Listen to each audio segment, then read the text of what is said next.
刚刚呢从上海回到武汉老家，心中呢有一些话非常的想跟大家说。去了上海，我才发现什么叫纸醉金迷，感觉那边真的是有钱人的生活。一般人呢每天我发现上海那边的网约车、出租车司机，基本上专职司机都睡在车里面，就是为了省那几百块钱的房租，而且有些地方的房租呢特别贵。真的不得不说，现在很多人都活得很不容易。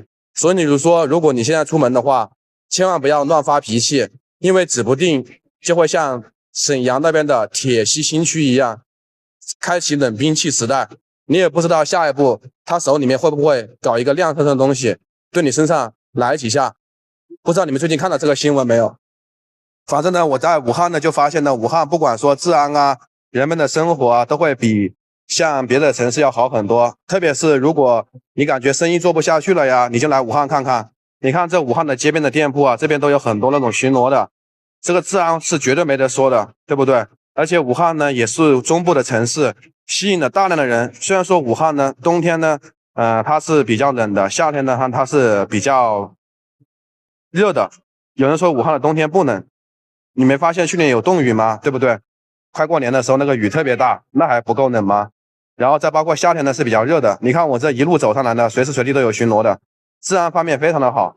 然后再包括呢，现在大家呢出门的话，能少点怨言，少点抱怨，少避免与别人争吵。你也不知道他是不是上有老下有小，有房有房贷和车贷，对不对？所以说呢，接下来的日子里面，千万在外面呢，现在不是该你装的时候了。不要以为你兜里面有几个钱，你就开始觉得很了不起。现在有钱就很牛逼的时代已经过去了，对不对？因为啊，特别是像跟外卖小哥或者是什么起冲突啊，或者是保安的，他们已经到了生活最底层了，已经啥都不顾不管了，是不是？他还管那么多，所以我们现在出门呢，一定要把脾气收敛好。然后我现在在武汉的街头可以发现呢，这个店铺的生意啊，每家每户都是人山人海的。这个位置呢，也是堪比上海的南京路步行街和北京的王府井、重庆的解放碑、广州的北京路，这些步行街呢都是在全国非常有名的。所以呢，武汉的街头啊，人流量也是非常大的，人也是非常多的。而且不仅呢，武汉的一个就是说就业环境呢、生存环境呢，都会比其他城市呢，我感觉要更好一点点。为什么这么说呢？因为武汉呢在中部，人流量也是非常大的，像上海那边的房租啊、出行啊、吃饭啊，各方面的费用都是比较贵的、比较高的。然后现在大家可以看一下这边的街上的人呢，也是非常的多，店铺呢是一个接一个的，就是装修啊、重新开业啊，生意呢也是非常好的，而且很多老板呢都赚到钱了。你看这边的店铺啊，是不是装修的非常高大上，整块的这个电子屏幕，好像也是才开业的一家。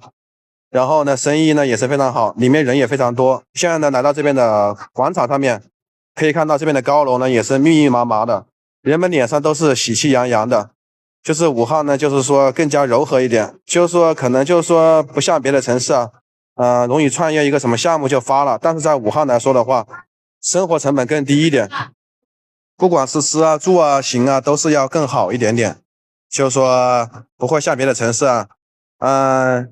比如说在上海打工，上海赚钱，上海花，一分都别想带回老家。但在武汉就不一样，你还有结余，还能够带回老家。因为武汉的出行啊，各方面成本都低一点。就比如说像广州的话，你去打螺丝，广州打螺丝，广州花，一分别想带回家。就是说在广州那边的消费其实也挺贵的啊，特别是像沿海城市啊，它的一个物价、生活水平啊都要高一点。但在武汉就不一样了，武汉的住房呢，我朋友呢就是住了300-400块钱的房子，房间空间都挺大，离市区呢也就半个小时的车程。而且呢，他找的工作呢现在都有7-8千，而且他还没有大学毕业，就一个大专，有的呢还是中专毕业的。说实话，工作也稳定，收入也高，而且在武汉呢，就业的环境也是比以前好多了，各方面的出行呢也是好多了。相比于上海来说的话，我觉得上海的优势好像并没有以前那么明显了。反而武汉呢，现在中部城市啊，像2、3线城市啊、新1线城市啊，那个未来发展潜力啊和生存空间是越来越好的。好了，这期视频就到这里吧。街上面真的是车水马龙，人山人海。